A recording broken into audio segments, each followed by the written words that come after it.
नहमदुहु व नुसल्ली अला रसूलिहिल करीम अम्मा बाद फ़अऊज़ु बिल्लाहि मिनश शैतानिर रजीम बिस्मिल्लाहिर रहमानिर रहीम। अस्सलामु अलैकुम डियर व्यूअर्स, आपके फेवरेट इस्लामिक इंफॉर्मेटिव चैनल फतवा ऑनलाइन से मैं हूँ शब्बीर अहमद। हमारा आज का टॉपिक है, क्या तस्खीर जिन्नात या मुअक्कलात जायज़ है या नाजायज़। ये एक सवाल है जो कि एक भाई फुरकान साहिब ने पूछा है। वो कहते हैं कि अगर कोई शख्स आमिल बनकर मुअक्कलात या जिन्नात को इंसानी खिदमात के लिए इस्तेमाल करता है, क्या इसकी शरीयत में इजाज़त है या नहीं। क्या ये भी जायज़ है कि इसके असबाब को सीखा जाए और जिन्नात को पकड़ा जाए और उनको अपने मकासद के लिए इस्तेमाल किया जाए। तो देखिए भाइयों और बहनों, याद रखिए कि जिन्नात की तस्खीर अगर किसी के लिए बग़ैर कसद और अमल के महज मनजानब अल्लाह ताला हो जाए, जैसा कि हज़रत सुलेमान अलैहिस्सलातु वस्सलाम और बाद सहाबा इकराम के मुताल्लिक़ साबित है, तो ये करामत या मोजज़े में दाखिल है। जो तस्खीर अमलियात के ज़रिए की जाती है, उसमें अगर कलमात कुफ्रिया या आमाल कुफ्रिया हों तो ये कुफ्र है, और सिर्फ मासियत पर मुश्तमिल हों तो गुनाह कबीरा है।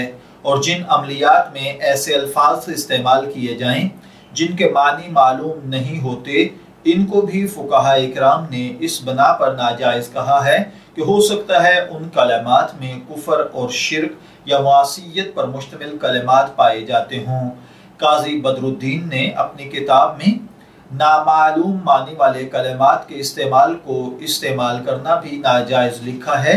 और ये अमल अगर तस्खीर अस्माए इलाहिया या आयात कुरानिया के ज़रिए हो और इसमें जिन्नात वगैरह के इस्तेमाल जैसी कोई मुआसियत भी ना हो, तो वह इस शर्त के साथ जायज़ हैं कि किसी मकसूद यानी इससे जिन्नात की एजाज़ से खुद बचना या दूसरे मुसलमानों को बचाना हो या फिर दफ़ा नुकसान के लिए हो। अलबत्ता इन जिन्नात के ज़रिए से खुद फ़ायदा उठाना, इसको कस्बे माल का ज़रिया बनाना या उनको कैद कर लेना, ये इसलिए भी जायज़ नहीं है कि इसमें किसी आज़ाद को गुलाम बनाना पाया जाता है, और बिला हक के शरई किसी से बेगार लेना हराम है, वो खा जिन्नात हों, इंसान हों या मुअक्कलात हों। इसलिए अगर आप अपने पर्सनल कामों में मदद के लिए उनसे बेगार लेना चाहते हैं तो ये हराम है। सिर्फ अगर किसी पर जिन्नात वगैरह हैं और उनको दफा करने के लिए आप कोई अमल करते हैं तो ये जायज़ है। इसलिए मैं आपको ये मशवरा दूंगा कि आप अपनी ज़िंदगी में इन चीज़ों से दूर रहें, तो वो ज़्यादा बेहतर है।